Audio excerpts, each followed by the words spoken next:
تو معلوم ہوا قانونی ایمان جس پر دار و مدار ہے کفر اور اسلام کا، اس کا کل دار و مدار صرف قول پر ہے، ماننے پر ہے، اقرار باللسان پر ہے۔ یہ بات آپ نے سنی ہوگی، امام ابو حنیفہ کا قول ہے 100% درست کہ گناہ کبیرہ سے بھی انسان کافر نہیں ہوتا۔ کبیرہ گناہ ہے، شراب پی ہے، کافر نہیں ہے، حد لگا دو۔ حضرت عمر نے اپنے بیٹے پہ حد جاری کی۔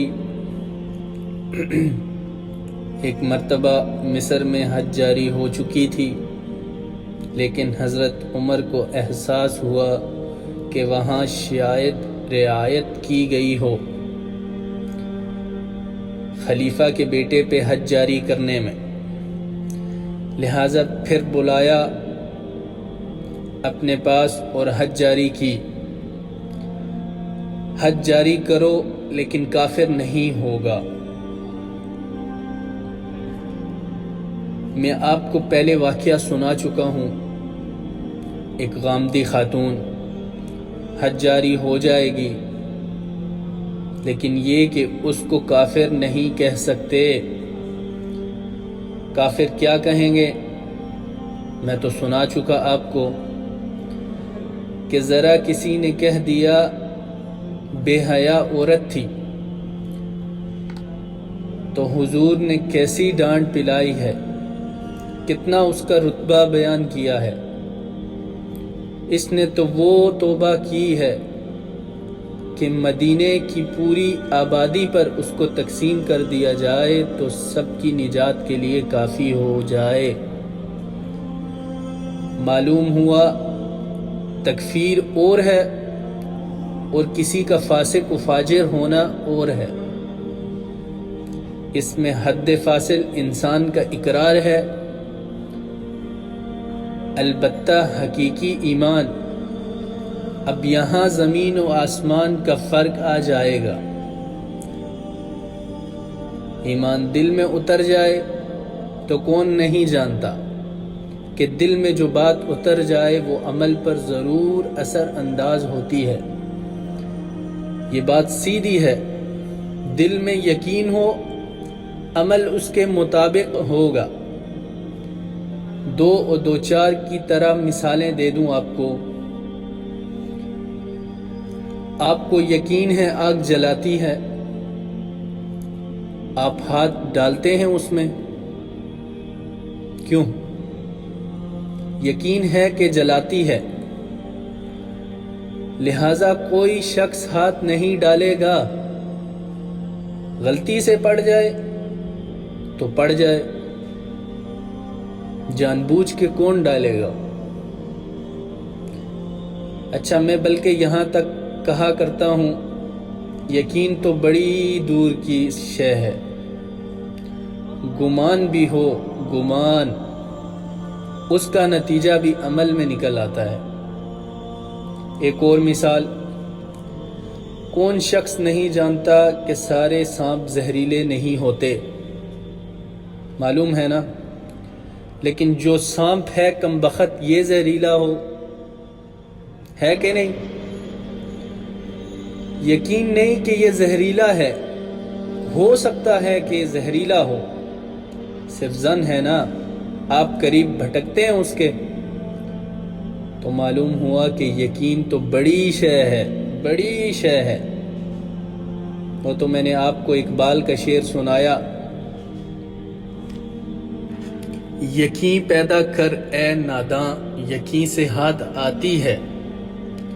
یقین پیدا کر اے ناداں، یقین سے ہاتھ آتی ہے، وہ درویشی کہ جس کے سامنے جھکتی ہے فغفوری۔ یہ اولیاء اللہ کون تھے؟ صاحب یقینی تھے، اور کون تھے؟ جن کے سامنے بادشاہ جھکتے تھے۔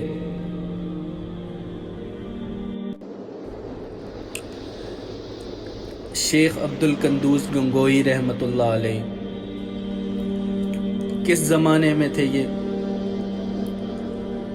ابراہیم لودھی اور بابر کا زمانہ۔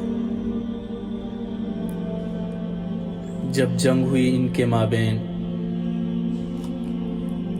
ابراہیم لودھی چل کر آیا ہے کہ بابر آ گیا ہے، میں جا رہا ہوں مقابلے کے لیے کہ پانی پت کی پہلی جنگ ہونے والی ہے، میرے لیے دعا کر دیجئے۔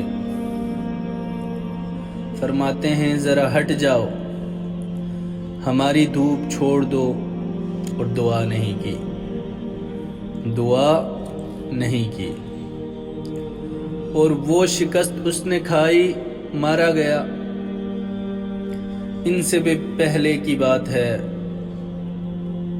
نظام الدین اولیاء رحمۃ اللہ علیہ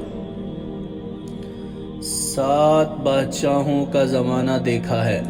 کتنے؟ 7 بادشاہوں کا۔ کسی بادشاہ سے ملنے کا تو خیر سوال ہی نہیں، اس کے پاس جانے کا سوال نہیں، کسی کو اجازت نہیں دی حاضر ہونے کی۔ ایک بادشاہ نے کہا آپ کیسے روک سکتے ہیں، میں آ جاؤں گا، کہ جواب یہ لکھوایا ہے کہ درویش نے اپنے گھر کے 2 دروازے رکھے ہوئے ہیں، بادشاہ ایک دروازے سے داخل ہوگا، درویش دوسرے سے نکل جائے گا۔ بادشاہ چاہتا ہے اذن بار آبی، اور سلطان الہند پھر کون ہوا؟ سلطان الہند تو پھر نظام الدین اولیاء ہوئے، جس کی قدم بوسی کے لیے بادشاہ آنا چاہتا ہے اور وہ اجازت نہیں دے رہے، اسی لیے ان کا نام سلطان الہند حضرت نظام الدین اولیاء رحمۃ اللہ علیہ۔ تو یہ جان لیجئے ایک اور کا واقعہ ہے ابو علی قلندر کا۔ نواب ٹونک نے جاگیر کے لیے ایک وثیقہ بھیج دیا،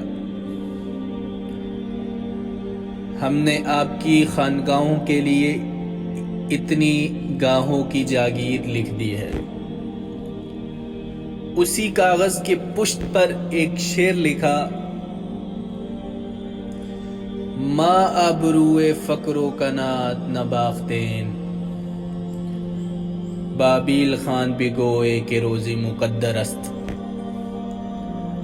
جاؤ میر خان سے کہہ دو، نواب ٹونک سے، ہماری روزی اللہ کے ہاں مقدر ہے، لکھی ہوئی ہے، ہم تمہارے ہاتھ اپنی فقر اور درویشی کی عزت بیچنا نہیں چاہیں گے۔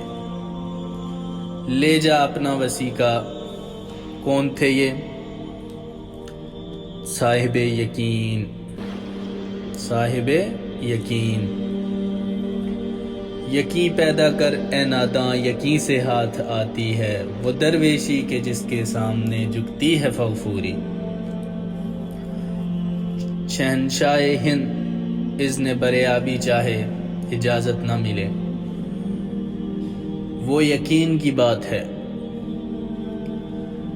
آپ سوچئے یقین پیدا ہو جائے تو کیا ہوگا؟ اس کی ایک شکل تو میں آپ کو پہلے دکھا چکا۔ توکل ہوگا، راضی برضا ہوں گے، خوف نہیں ہوگا، حزن نہیں ہوگا، ڈر کہے گا میرا محافظ میرا رب۔ اچھا اس نے ہی کوئی چیز میرے لیے لکھ دی ہے تو کون محافظ ہو سکتا ہے؟ اور اللہ سے بچانے والا کوئی ہے؟ اور ہم اللہ کی طرف سے مقرر کردہ کسی چیز سے بھاگیں کیا؟ وہ تو ہمارا محبوب ہے، محبوب کی رضا اسی میں ہے، حاضر ہیں ہم۔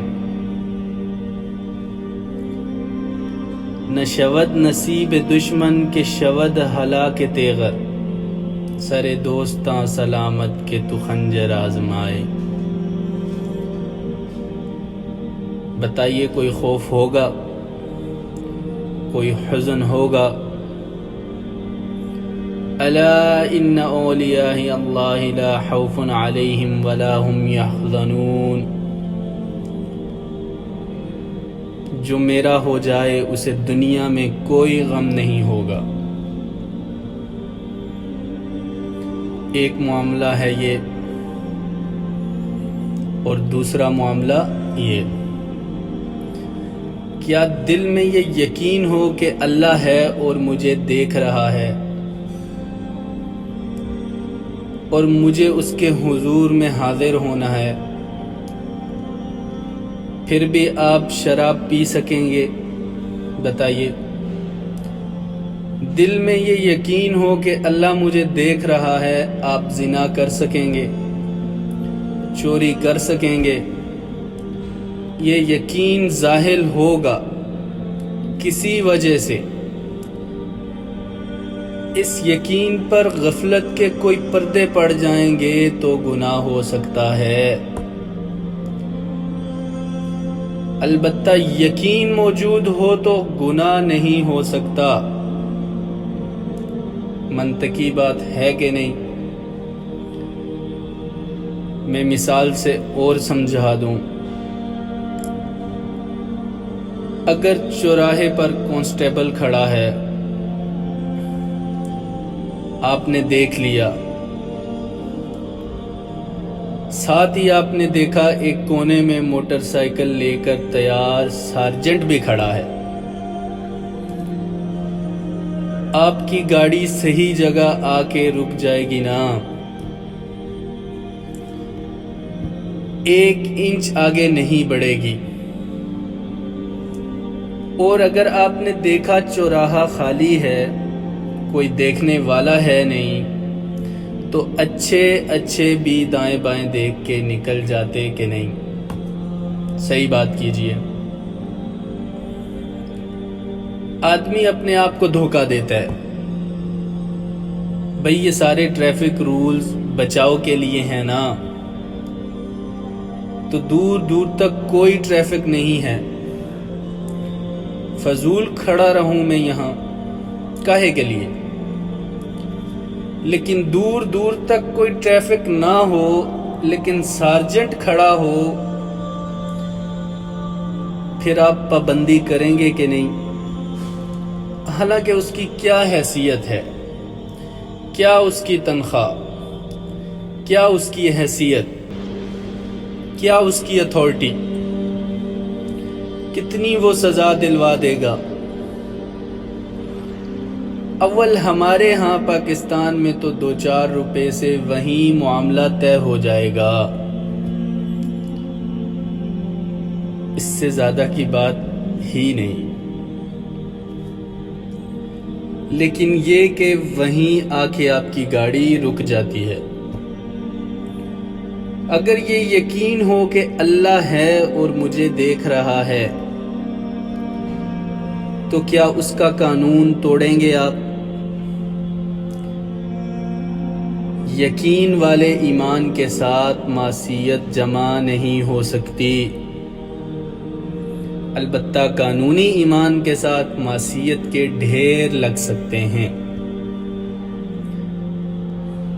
جیسا کہ ہمارے ہاں ہے، یا ایھا الذین آمنوا لم تقولون ما لا تفعلون کبر مقتا عند اللہ ان تقولوا ما لا تفعلون۔ اے ایمان کے دعوے دارو، کیوں کہتے ہو جو کرتے نہیں ہو؟ اللہ کے غضب کو بھڑکانے والی ہے یہ بات کہ تم کہو کہ جو کرتے نہیں ہو۔ ہماری امت کی اکثریت کا حال یہ ہے کہ نہیں؟ یہ کیا بات ہے کہ قانونی ایمان ہے، اس کے ساتھ معصیت کے انبار ہیں۔ حقیقی ایمان ہو تو معصیت کا وجود ہو نہیں سکتا۔